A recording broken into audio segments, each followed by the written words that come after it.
Sahabat Oase Rohani Katolik yang terkasih, apa kabar? Semoga semua dalam keadaan sehat, bahagia, damai sejahtera dalam Kristus Tuhan kita.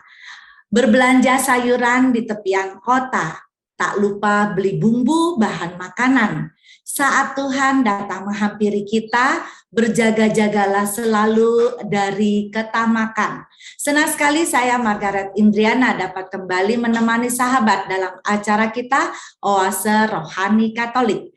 Hari ini peringatan Santo Ignatius dari Antioquia, uskup dan martir. Aku disalibkan bersama Kristus, namun aku hidup, tetapi bukan aku sendiri, melainkan Kristuslah yang hidup di dalam diriku. Aku hidup dalam kepercayaan akan Putra Allah yang mengasihi aku dan menyerahkan dirinya bagiku. Hadir bersama saya Romo Rafael Matando hingga Nadai SJ, akrab disapa Romo Dodo. Selamat datang Romo Dodo, apa kabar? Sehat, Mbak Margaret. Terima kasih. Dan juga halo semuanya, sahabat Oase Rohani Katolik, dimanapun Anda berada. Ya, puji Tuhan Romo, syukur kepada Allah, Romo mau berbagi dengan Margaret dan juga sahabat Oase Rohani Katolik. Baiklah sahabat, kita akan memulai acara Oase Rohani Katolik ini dengan doa pembuka yang akan dipimpin oleh Romo Dodo. Baik, saudari-saudara yang terkasih, mari kita hening sejenak, kita bersatu dalam doa. Dalam nama Bapa dan Putra dan Roh Kudus, amin. Ya Bapa, kami bersyukur atas rahmat-Mu. Engkau memberikan kami berbagai macam hal, berbagai rahmat. Kami boleh menerima kebaikan-kebaikan-Mu. Maka bantulah kami ya Bapa, agar setelah mendengarkan sabda-sabda-Mu pada hari ini, kami pun juga Engkau kuatkan untuk berbagi, agar berkat-Mu itu tidak hanya berhenti dalam diri kami sendiri, tetapi juga bermanfaat untuk orang lain, juga lingkungan, serta siapapun yang berhak atas rahmat-Mu itu. Kami panjatkan semua ini ke dalam tangan-Mu ya Bapa, dengan pengantaran Kristus Tuhan kami. Amin. Dalam nama Bapa dan Putra dan Roh Kudus. Amin. Amin. Sahabat Oase Rohani Katolik yang terkasih, pada kesempatan ini saya akan membacakan bacaan dari surat Rasul Paulus kepada jemaat di Efesus, bab 2 ayat 1 sampai 10. Saudara-saudara, kalian dahulu sudah mati karena pelanggaran dan dosamu. Kalian hidup di dalamnya karena kalian mengikuti jalan dunia ini, karena kalian menaati penguasa kerajaan angkasa, yaitu roh yang kini bekerja di antara orang-orang durhaka itu. Ketika kami hidup dalam hawa nafsu daging, menuruti kehendak daging serta pikiran yang jahat. Jadi pada dasarnya kita ini orang-orang yang harus dimurkai, sama seperti yang lain itu. Tetapi terdorong oleh kasih-Nya yang besar, yang telah dilimpahkan kepada kita, Allah yang kaya dengan rahmat telah menghidupkan kita bersama dengan Kristus, sekalipun kita telah mati karena kesalahan kita. Jadi kalian diselamatkan berkat kasih karunia.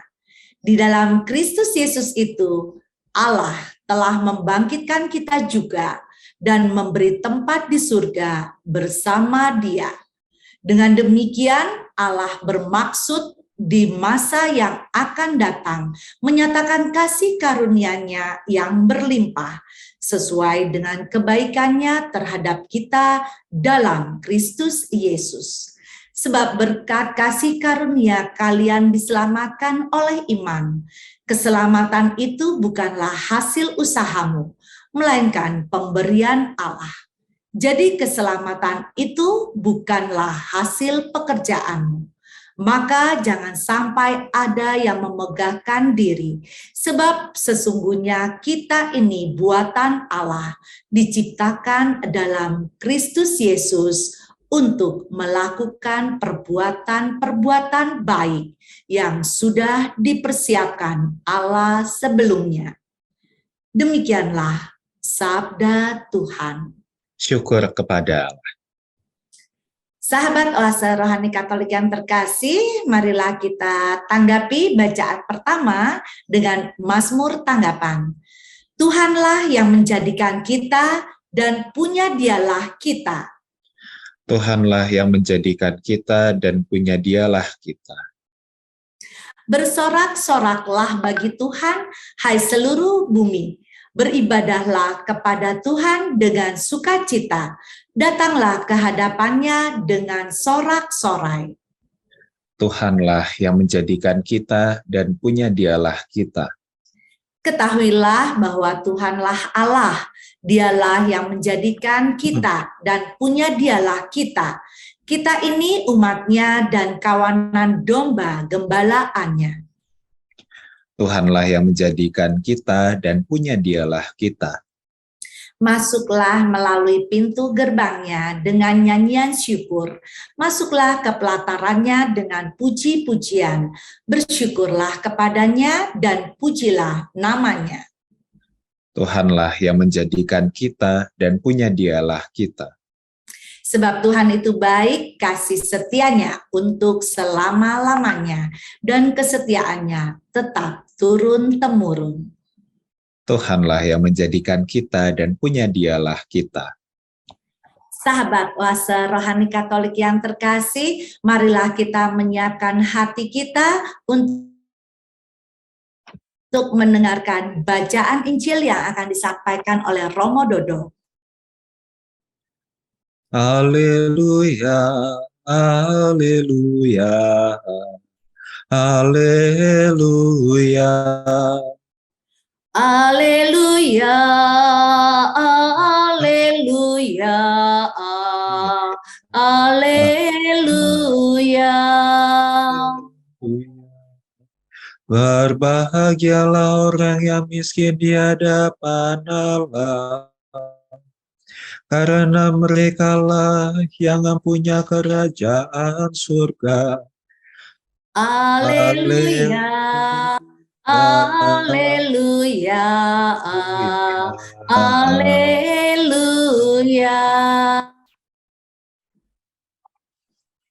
Tuhan bersamamu Dan bersama rohmu. Inilah Injil suci menurut Lukas. Dimuliakanlah Tuhan. Sekali peristiwa, Yesus mengajar banyak orang. Salah seorang dari mereka berkata kepada Yesus, "Guru, katakanlah kepada saudaraku, supaya ia berbagi warisan dengan aku." Tetapi Yesus menjawab, "Saudara, siapa yang mengangkat aku menjadi hakim atau penengah bagimu?" Kata Yesus kepada orang banyak itu, "Berjaga-jagalah dan waspadalah terhadap segala ketamakan. Sebab walaupun seseorang berlimpah-limpah hartanya, hidupnya tidak bergantung dari kekayaannya itu." Kemudian ia menceritakan kepada mereka perumpamaan berikut.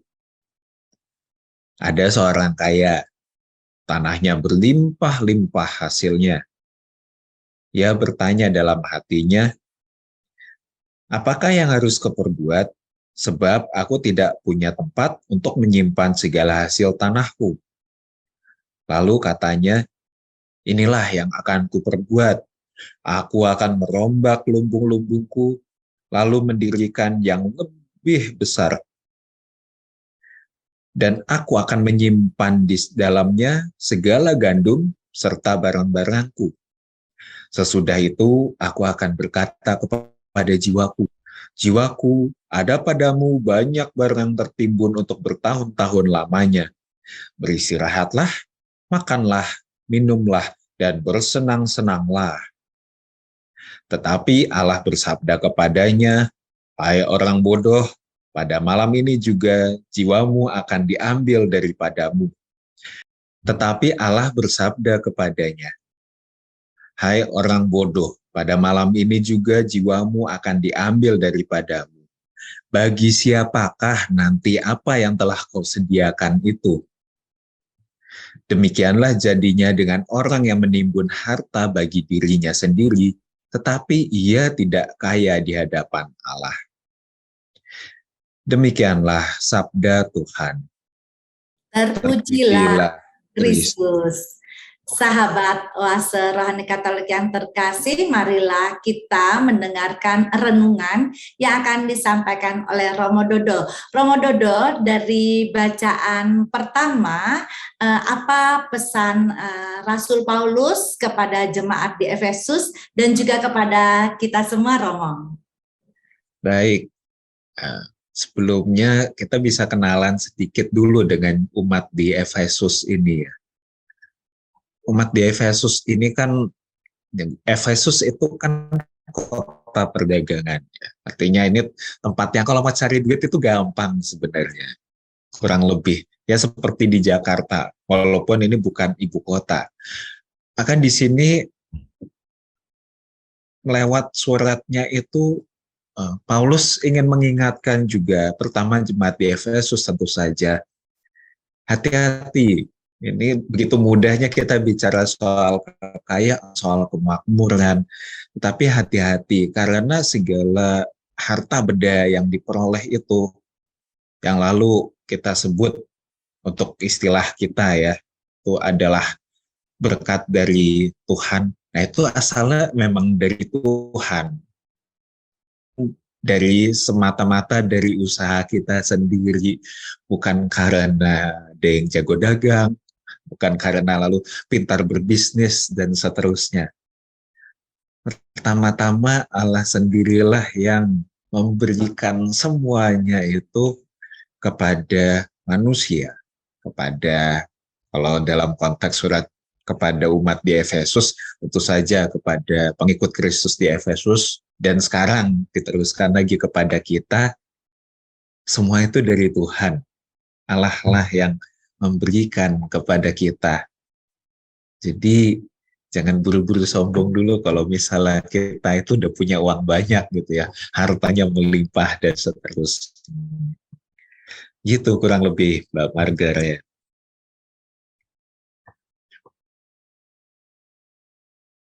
Wah, senang sekali kita bisa mengenal masyarakat di Efesus pada masa itu ya, Romo ya. Dan kalau tadi dikatakan bahwa seperti pusat perdagangan, ekonomi di situ semua gitu. Betul. Iya, Romo, tadi kalau tadi dikatakan maksudnya di Efesus itu banyak orang mencari harta segala macam. Lalu bagaimana pesan Paulus kepada kita berkaitan dengan kesatuan kita dengan Yesus Kristus di situ, Romo? Oke. Nah, karena gini, karena kita itu adalah semuanya yang kita terima itu berasal dari Yesus, maka kita pun juga menyadari bahwa kita itu sebenarnya nggak bisa apa-apa ya kalau tanpa Kristus. Mungkin juga saudari-saudara menyadari hal itu pada satu titik ya. Ya kita harus mengakui lah ya. Kadang-kadang kalau kita udah senang sekali itu, kadang-kadang lupa gitu sama Yesus. Mungkin kita udah, misalnya kita dalam dunia kerja kita atau apapun lah, ketika kita mendapatkan prestasi yang begitu besar gitu ya, bisa jadi kadang-kadang kita lupa juga, oh ya ini bukan gara-gara saya sendiri gitu. Bolehlah mungkin saudari-saudara kita semua itu pintar, berprestasi, jadi jagoan di tempat kerja masing-masing atau di sekolah atau di lingkungan kita, dianggap terpandang, mungkin juga punya harta yang banyak, tapi lalu bisa jadi kita saat itu lupa juga bahwa kita ternyata tidak bisa apa-apa tanpa Kristus. Bisa juga pada sisi lain atau pada satu titik akhirnya kita lalu teringat akan kesatuan kita dengan Kristus ini. Biasanya entah itu kadang-kala atau seringkali lah ya, justru ketika susah atau ketika merasa takut, ketika merasa terancam, terus baru ingat, oh iya, ini saya nggak bisa berpegang. Ternyata tidak cukup berpegang pada kepintaran, tidak cukup berpegang pada harta sendiri. Terus akhirnya kita ujung-ujungnya akhirnya minta tolong juga sama Tuhan. Kesatuan ini jadi penting ya. Kalau untuk konteksnya umat di Efesus gitu saat itu, umat di Efesus itu kan masih menyembah dewa-dewa ya. Jadi konteksnya saat itu. Ini kan di Yunani ya, membayangkan Yunani mungkin saudari-saudari yang suka nonton film gitu, terus bisa membayangkan, oh ya, kadang-kadang kan ada film atau pernah mendengar cerita tentang dewa-dewa Yunani, ada Zeus dan seterusnya. Nah, salah satu dewi yang populer di Efesus itu adalah Artemis. Nah, ini yang dianggap sebagai dewa kesuburan, dewi kesuburan. Gitu.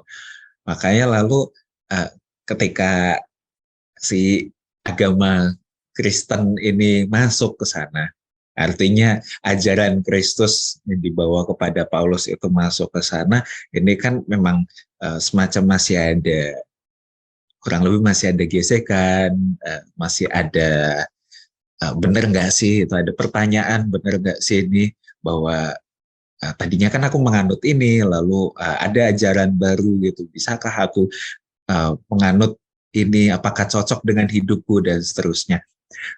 Lalu itulah si Paulus mencoba untuk menjelaskan, untuk menerangkan bahwa bukan si dewa-dewi inilah yang jadi junjungan kamu, tetapi Kristus sendirilah yang harus diikut.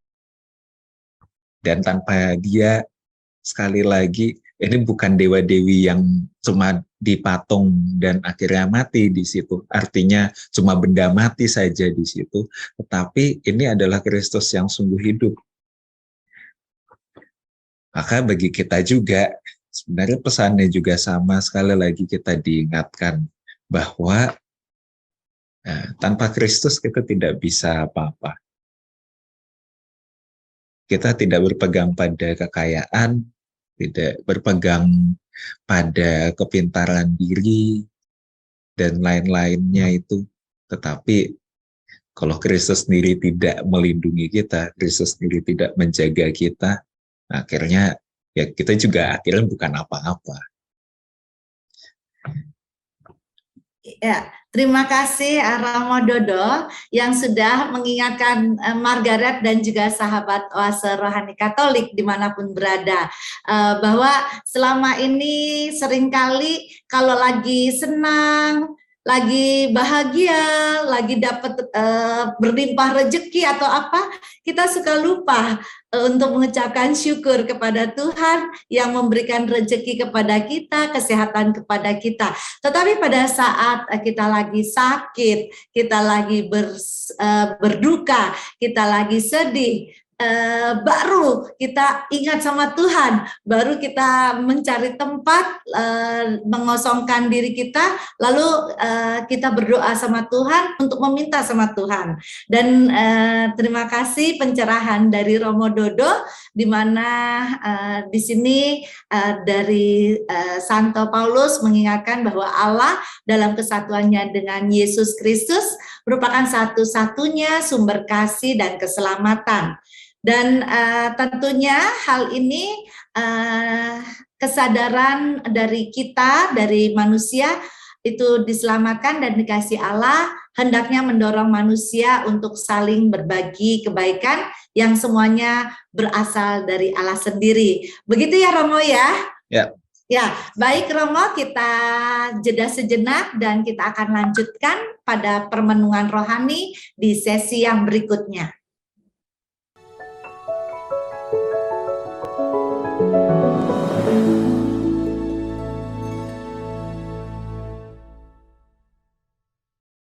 Sahabat Oase Rohani Katolik yang terkasih, masih bersama kami Romo Dodo dan Margaret. Bagi Anda yang ingin menyampaikan pertanyaan, dapat mengirimkannya ke alamat email orkkaj2021@gmail.com atau melalui HP 0881 0251 334 38. Baik, Romo Dodo, kalau tadi kita sudah membahas mengenai bacaan pertama, lalu inspirasi apa yang ingin Romo Dodo sampaikan perihal dengan bacaan Injil hari ini, Romo? Baik, terima kasih Mbak Margaret. Kalau tadi bacaan pertama itu nyinggung soal harta, bacaan Injil juga kembali Yesus menyinggung soal harta dan bagaimana kita mengingat kembali bahwa harta itu sebenarnya siapa sih yang sebenarnya pemilik aslinya begitu. Kalau tadi kan dalam bacaan Injil si salah satu dari hadirin yang mengikuti Yesus itu kan meminta supaya Yesus itu menjadi hakim, semacam hakim, menjadi penengah yang mengingatkan saudaranya supaya berbagi harta warisan.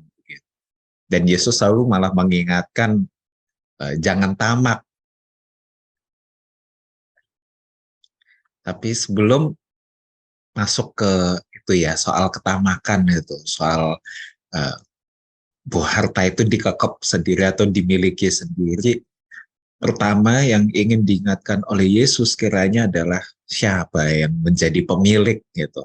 Kalau dalam bacaan pertama tadi itu kan diingatkan bahwa Allah itu adalah sumber dari segala macam hal itu, kesejahteraan, kemakmuran dan seterusnya. Nah, sementara dalam bacaan Injil ini yang diingatkan adalah si pemiliknya itu aslinya ya Allah itu sendiri. Ya dia pemilik harta, pemilik hidup kita, yang ketika kita merasa kita bisa memperlakukan semuanya suka-suka kita, akhirnya bagaimana kalau itu terjadi juga pada Allah begitu kan ya. Bahwa Allah pun juga berhak melakukan suka-suka terhadap apa yang dia miliki termasuk kita sendiri. Kalau tadi sebenarnya di dalam Injil diceritakan secara jenaka itu oleh Yesus. Nah, kita sesekali tidak perlu membayangkan Yesus sebagai pribadi yang serius sekali ya. Tapi tadi menceritakan cerita konyol bisa dibilang seperti itu, cerita lucu mengenai seorang yang menumpuk kekayaannya, tapi gimana kalau pada malam hari tiba-tiba Allah bilang nyawaku ku cabut gitu, ayo pulang, hartanya lalu mau dikemanakan. Di sini kita lalu disadarkan betul ya lewat cerita ini kan, oh iya ya benar juga ternyata ini loh pemilik sebenarnya adalah Allah. Maka lalu posisi kita di mana? Dengan segala hal yang kita miliki. Kita adalah orang-orang yang dititipkan harta itu. Seperti dalam bacaan pertama tadi, kita kan menerima rahmat dari Tuhan. Menerima begitu banyak hal dari Allah sendiri. Maka mari kita juga sekarang coba kita hening sejenak, kita membayangkan. Lalu kalau kita sudah diberikan, dititipkan sebagian itu ya betul untuk diri kita sendiri. Tetapi tidak mungkin semuanya itu lalu kita habiskan.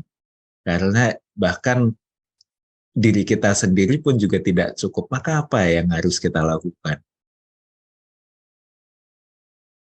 Bagaimana supaya berkat itu tidak hanya berhenti pada diri kita, ternyata berkat itu juga harus disalurkan kan? Karena ternyata ada orang lain yang juga berhak atas rahmat Tuhan itu. Ketika orang lain yang berhak atas rahmat itu ternyata tidak memperolehnya, padahal harusnya ia memperolehnya. Mungkin lewat kita, mungkin tidak langsung ke dia, tetapi lewat diri kita dulu, tapi baru setelah itu diteruskan kepada dia atau kepada mereka. Dan ketika itu tidak terjadi, jangan-jangan justru malah apa yang akhir berkat yang kita kekop, yang kita ingin miliki erat-erat itu, jangan-jangan justru malah dalam arti tertentu, tanda kutip, menjadi penyakit untuk diri kita sendiri, tidak lagi menjadi berkat. Orang lain tidak mendapatkan, lalu ternyata bagi kita sendiri juga akhirnya tidak lagi menjadi berkat. Maka di sini kita pun juga diajak, setelah menyadari bahwa Allah lah yang pemilik sesungguhnya dari harta benda, dari segala berkat yang kita peroleh, rezeki, sekali lagi kepandaian, bakat, dan seterusnya yang kita miliki ini. Lalu marilah kita juga mengingat bahwa kita itu juga menjadi perpanjangan tangan Allah agar orang lain pun juga bisa merasakan berkatnya itu. Si pemilik itu juga ingin kita meneruskan rahmatnya itu kepada mereka yang berhak. Maka sekali lagi kita pun juga diingatkan untuk berbagi. Berbagi itu bukan untuk memiskinkan kita, ya. Berbagi itu adalah tanda bahwa kita itu meneruskan rahmat dari Allah bagi mereka semua yang berhak. Itu kurang lebih pesan yang bisa kita dapatkan dari Injil hari ini. Terima kasih Romo yang sudah memperkaya Margaret dan juga sahabat Oase Rohani Katolik dengan apa yang inspirasi yang Romo sampaikan. Bahwa betul Romo, dengan kita berbagi kepada orang lain tidak akan membuat kita miskin, tetapi membuat tadi saluran berkat yang sudah kita terima dari Tuhan, kita bisa bagikan kepada orang lain, dan tentunya rahmat itu akan semakin membesar kepada orang-orang di sekitar kita. Dan di sini tentunya harta benda dan hidup kita merupakan kepunyaan Allah. Salah satunya adalah ya tadi rumah kita, mobil kita, ataupun apa yang kita miliki itu sebenarnya titipan dari Tuhan untuk kita semua. Dan sungguh Romo, ini juga ada sesuatu hal yang pernah saya alami Romo. Mungkin juga Romo juga nanti bisa bercerita ya Romo, bahwa waktu itu dalam kondisi papa saya sakit dan harus harus biaya besar masuk rumah sakit dan masuk ICU. Tetapi waktu itu saya memanggil suami saya untuk berdiskusi supaya kita jual rumah kita untuk kesehatan papa gitu, dalam pengertian selama papa di rumah sakit. Tetapi ya dalam hal ini Tuhan sangat tahu apa yang menjadi kebutuhan kita, baik itu buat yang papa saya yang menderita sakit maupun kami yang masih berada di dunia ini. Jadi papa dibebaskan dari sakitnya, dan sekarang sudah berbahagia di surga. Dan kami yang dititipkan harta sama Tuhan, itu kami boleh masih menempati rumah yang saat ini kami tinggali Romo. Dan mungkin Romo juga mau bercerita kepada kami apa saja atau pengalaman hidup Romo tentang ya ini yang disampaikan Injil menurut Santo Lukas, di mana Allah merupakan pemilik dari segala sesuatu yang kita miliki saat ini, Romo. Oke, terima kasih. Tadi tuh kesaksian yang bagus sekali menurut saya, Mbak Margaret ya, bahwa memang benar. Artinya kita tahu ketika lebih-lebih kalau tadi dalam pengalaman Mbak Margaret kan itu mendapat pengalaman yang tidak mudah gitu ya, dan ternyata dalam situasi yang tidak mudah itu ternyata ada caranya Mbak Margaret berbagi, tanda kutip berbagi ya, karena ini kan untuk kesembuhan orang lain ya. Tetapi juga ada caranya pula Allah menjadi rahmat bagi Mbak Margaret dan keluarga. Saya sendiri juga mengalami hal itu ya. Nah, tapi ini lebih-lebih bukan soal harta, tapi soal apa sih yang bisa saya berikan gitu. Jadi begini, sebelum saya pindah ke tempat saya sekarang ini, saya kan sekarang ditugaskan untuk mendampingi frater-frater, ya lebih tepatnya untuk mengelola keuangannya mereka sih, ya. Mengelola keuangan frater-frater dan Bruder dan Romo di sini di Kolese Hermanum Jakarta, menjadi bendahara tepatnya. Tapi sebelum itu saya bertugas di SMK Mikael Surakarta. Itu juga salah satu, itu STM milik Yesuit, dan juga tempat di mana saya melihat sungguh betapa kalau kita membayangkan sekolah-sekolah Yesuit itu, saya harus mengakui gitu. Mungkin terus bayangan, oh ini sekolah mahal, oh ini orang-orang kaya aja yang bisa masuk di situ, atau hanya orang-orang pilihan saja. Tetapi di SMK Mikael itu lalu saya antara lain melihat sungguh betapa semua stereotip itu gugur gitu. Dan di sana saya ketika masuk dan melihat betapa banyak murid-murid kami yang tidak mampu untuk membayar uang sekolah, gitu, untuk mengikuti pendidikan, betapa orang tuanya datang gitu dan mengalami kesulitan. Lalu di situ pertanyaan pertama saya adalah, ketika itu saya menjadi wakil kepala sekolah bidang kesiswaan ya, atau kami menyebutnya pamong kalau untuk istilah kami, pamong atau moderator. Saya terus jadi bertanya, aduh, apa yang bisa saya lakukan? Saya sendiri tidak punya uang gitu ya. Artinya kami kan juga terbatas gitu. Bahwa kan gitu ya, romo-romo itu cuma nerima uang saku judulnya. Nasibnya bukan nerima gaji itu masuk ke dalam komunitas gitu. Mau membantu anak semuanya ini yang nggak cuma satu orang tapi bisa jumlahnya puluhan, ya itu bagaimana? Tapi itu juga bagian dari konsekuensi kami menerima anak-anak yang tidak mampu ini. Lalu mencoba merenung, tanya sama romo-romo, berdiskusi dengan teman-teman guru di SMK Mikael itu, lalu juga akhirnya menemukan, oke, kita akan mencari. Dan disitulah ketika pertama mencari donatur, mencari bantuan, dan disitulah saya mengalami sungguh betapa banyaknya orang yang baik, yang kalau dalam istilah Injil hari ini itu, mereka itu tidak